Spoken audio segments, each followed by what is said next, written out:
नमस्कार दोस्तों, VN study classes में आपका स्वागत है। आज हम लेकर आए हैं केमिस्ट्री फाउंडेशन क्लास का दूसरा क्लास। और आज हम लोग देखेंगे मिश्रण के बारे में। पिछले क्लास में हमने देखा था तत्व और यौगिक के बारे में। आज हम लोग देखते हैं मिश्रण के बारे में। तो आइए शुरू करते हैं। मिश्रण जो होता है वो दो प्रकार का होता है। एक होता है विसमांग मिश्रण और एक होता है समांग मिश्रण। तो विसमांग मिश्रण किसे कहा जाता है? तो सीधा सीधी ऐसे समझिए कि वैसा पदार्थ जो एक दूसरे में मिलाने के बाद भी अलग अलग अवयवों में दिखाई देता है उसे विसमांग मिश्रण बोला जाता है। जैसे कि फ्रूट चाट, ये आप देख रहे हैं फ्रूट चाट है, यह मिश्रण है, लेकिन ये कैसा मिश्रण है? ये विसमांग मिश्रण है, क्योंकि इसे मिलाने के बाद भी इसका अवयव जो है वो दिखाई दे रहा है। यानी कि इसमें हम अवयवों को पहचान सकते हैं कि ये केला है, ये सेब है, ये अंगूर है।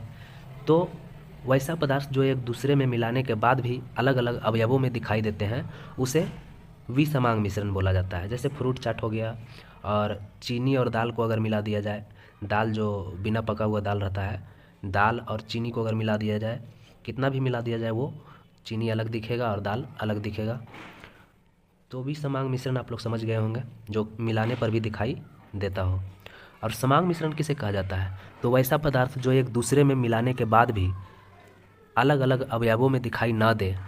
जैसे कि ये देख रहे हैं एक गिलास में चीनी और नमक का घोल है या फिर चीनी और पानी का घोल है। तो यह मिलाने के बाद जो है एक दूसरे में मिल चुका है पूरा, और ये दिखाई नहीं दे रहे हैं। यानी कि इसमें चीनी दिखाई नहीं देता या फिर इसमें नमक दिखाई नहीं दे रहा है। तो जो पदार्थ एक दूसरे में मिलाया जाता है और मिलाने के बाद उसका अवयव जो है अलग अलग दिखाई ना दे, उसे समांग मिश्रण कहते हैं। जैसे कि दाल हो गया, बना हुआ दाल हो गया। दाल जब सीज जाता है कुकर में, उसके बाद जो दाल होता है वो दिखाई नहीं देता है, चाहे वो अरहर का हो, मसूर का हो, खेसारी का हो, कुछ भी का हो। अगर सब मिला के बनाया जाए और जब उसे सीटी मरा दिया जाए कुकर में, तो उसके बाद जो तैयार होता है दाल, वो समांग मिश्रण का उदाहरण होता है।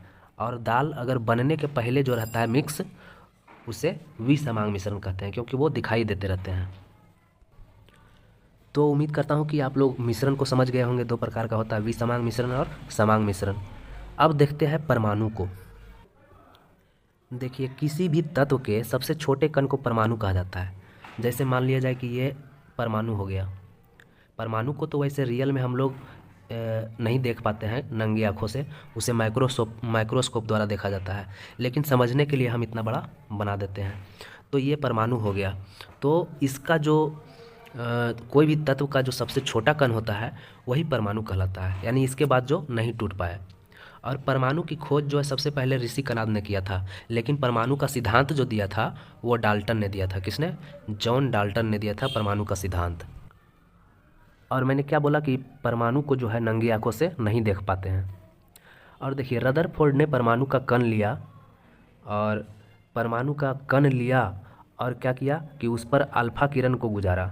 जैसे कि ये परमाणु आप देख रहे हैं, ये परमाणु का कण लिया किसने? रदरफोर्ड ने। और उसने उस पर अल्फा किरण को गुजारा। जैसे कि ये सब देख रहे हैं, ये सब अल्फा किरण है।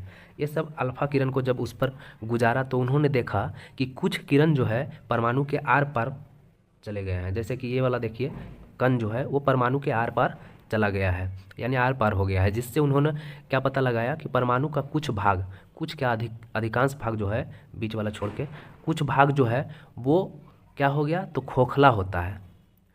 जब उन्होंने देखा कि कुछ अल्फा किरण जो है वो परमाणु के सीधे आर पार हो जा रहा है, तो इससे उन्होंने पता लगाया कि परमाणु का कुछ भाग जो होता है वो खोखला होता है। अब कुछ अल्फा किरण को परमाणु से गुजारा तो उन्होंने देखा कि अल्फा किरण परमाणु के केंद्र से तिरछा हो गया था, यानी कि केंद्र से विचलित हो गया। जैसे कि ये देखिए अल्फा कण है, ये परमाणु के बीच वाले भाग से विचलित हो जा रहा है, यानी कि तिरछा हो जा रहा है। तो कुछ जो है अल्फा किरण वो सीधे पार हो गए और कुछ जो है वो विचलित हो गए। तो विचलित हो गए, इससे उन्होंने पता लगाया कि परमाणु के अंदर कुछ ना कुछ ज़रूर है। तब उन्होंने क्या किया कि अल्फा किरण को परमाणु के सेंटर से गुजारा तो उन्होंने देखा कि अल्फा किरण जो है वो वापस लौट गया। बीचों बीच से जब गुजारा तो उन्होंने देखा कि अल्फा किरण जो है वो वापस लौट गया।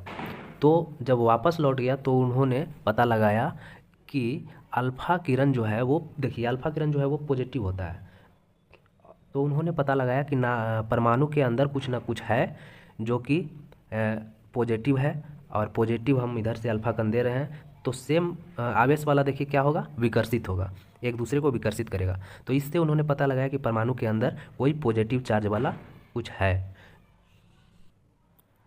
तो इसका नाम उन्होंने क्या दिया, केंद्रक, यानी कि न्यूक्लियस।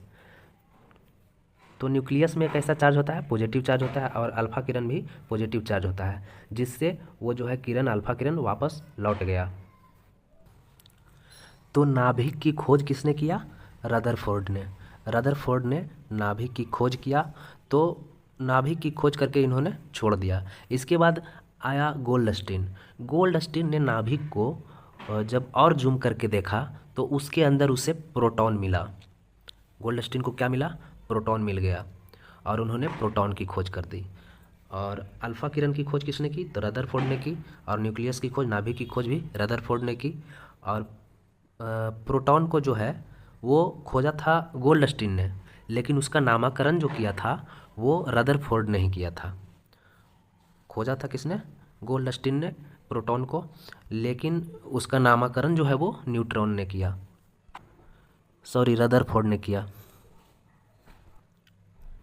तो हम लोगों ने क्या देखा कि नाभिक की खोज जो है वो रदरफोर्ड ने किया, और अल्फ़ा प्रकीर्णन की भी खोज रदरफोर्ड ने किया, और प्रोटॉन का नामकरण जो है रदरफोर्ड ने किया था, लेकिन प्रोटॉन की खोज किसने किया था, गोल्डस्टीन ने किया था।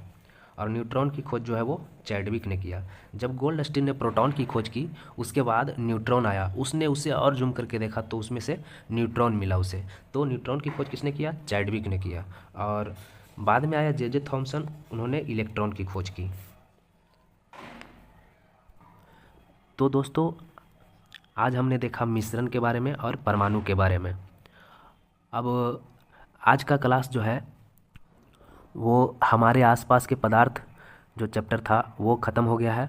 अब हम लोग अगले वीडियो में शुरुआत करेंगे परमाणु संरचना, यानी कि एटॉमिक स्ट्रक्चर। तो आप लोग को ये वीडियो कैसा लगा, वीडियो अगर अच्छा लगा हो तो वीडियो को लाइक कर दीजिए, और कृपया करके चैनल को सब्सक्राइब कर दीजिए। मिलते हैं नेक्स्ट वीडियो में, तब तक के लिए जय हिंद।